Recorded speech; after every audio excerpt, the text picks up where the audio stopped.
Welcome to The Explainer. Today, we're going to dig into the massive ideological leap from the scientific socialism of Karl Marx to the revolutionary communism of Vladimir Lenin. And let me tell you, it's a shift that basically wrote the script for the 20th century. All right, so to get this, you have to picture the world right after World War I. It was chaos. All the old rules, all the things people thought were true about the world, they were just shattered.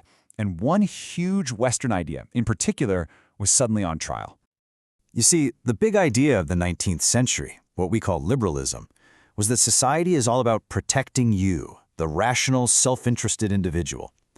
But after the trench warfare and the sheer scale of the conflict, that idea just felt, quaint, totally out of touch with this new, brutal era of mass society.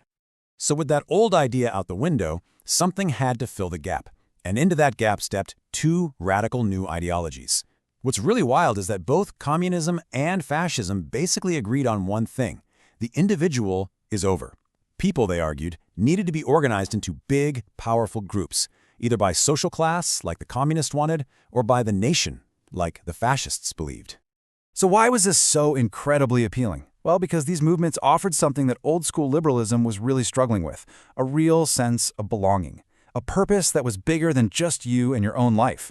In a world where so many people felt alienated and lost, they gave them an identity, a mission, and a team to be on, led by a core group of true believers. And you have to get this. This was a total vibe shift. The 19th century was all about reason, logic, and calm, steady progress. But the 20th century came crashing in with this new spirit that was all about emotion, willpower, and heroic, dramatic action. It wasn't about convincing people's minds anymore. It was about capturing their hearts and mobilizing them with passion. Okay, so to really understand how this new spirit reshaped communism, we've got to rewind a bit. We need to go back to its 19th century roots and its founding father, Karl Marx. Now, Marx was obviously a huge rebel, but he was also totally a product of his time. He saw himself as a scientist, someone who'd cracked the code of human history. He truly believed he discovered the unbreaking scientific laws that governed how societies change. For him, capitalism was the big villain. He argued it was just plain evil because it let the bourgeoisie, the factory owners, the rich guys, exploit the labor of the proletariat, the working class. His big dream, his vision for socialism, was a future where that exploitation was gone and society ran on this famous principle. And how did he think we'd get there? Well, for Marx, history wasn't random. It moved in these clear, predictable stages. Capitalism wasn't the end of the story, like liberals thought. Nope, it was just one step on the ladder that would inevitably lead to the next, better stage, socialism, where the workers would finally be in charge. So what was driving this whole process? What was the engine of history? For Marx, it wasn't great leaders or big ideas. It was all about economics. Specifically, what he called the mode of production, which is just a fancy way of saying how a society makes and distributes stuff. That was the real force behind everything. And here's the absolute key to his whole theory. Marx believed capitalism had a built-in self-destruct button. By its very nature, it creates this huge, organized, and unhappy working class. So capitalism was basically creating its own gravedigger.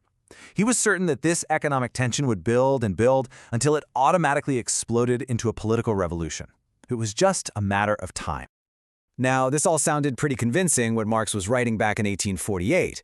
But you fast forward to the early 20th century, and his whole scientific prediction had hit a pretty massive wall, a huge problem. The revolution. Well, it just wasn't happening. In fact, the opposite was happening. Instead of getting more radical, the working class was getting kind of comfortable. Trade unions were busy fighting for better pay and shorter hours, not for overthrowing the system. And it turns out capitalism got really good at buying workers off with consumer goods and the promise of a slightly better life. So the entire socialist movement was just stuck. They had these huge political parties, but they couldn't quite win power. They were just sitting there, waiting for this inevitable economic breakdown that Marx had promised. But it looked like it was postponed indefinitely. But this long, awkward pause in the revolutionary schedule, it actually created the perfect opening for a new kind of thinker to come along and give Marxism a hard reboot for the 20th century. And that man was Vladimir Lenin. And this right here, this is the whole ballgame. This is the big switch.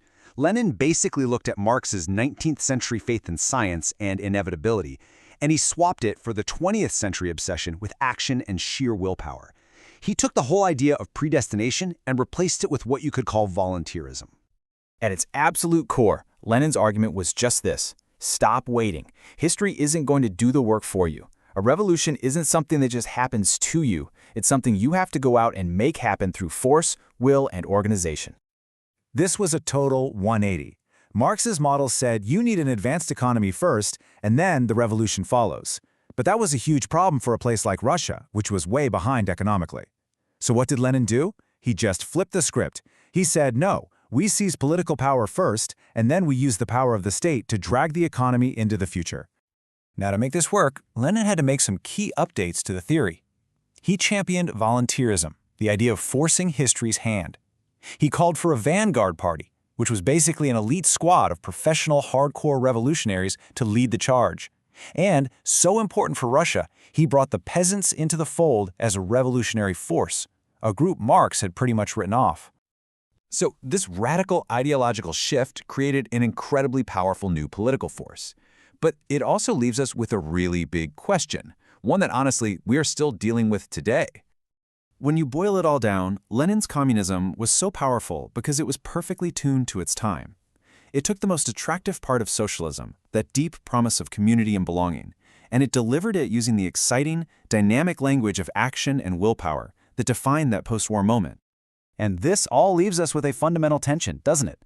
Is the liberal focus on individual freedom and our own rational self-interest, is that really enough to hold a society together? Or is there this deep, powerful human need for community, for belonging to something bigger than ourselves that modern life still hasn't quite figured out how to solve?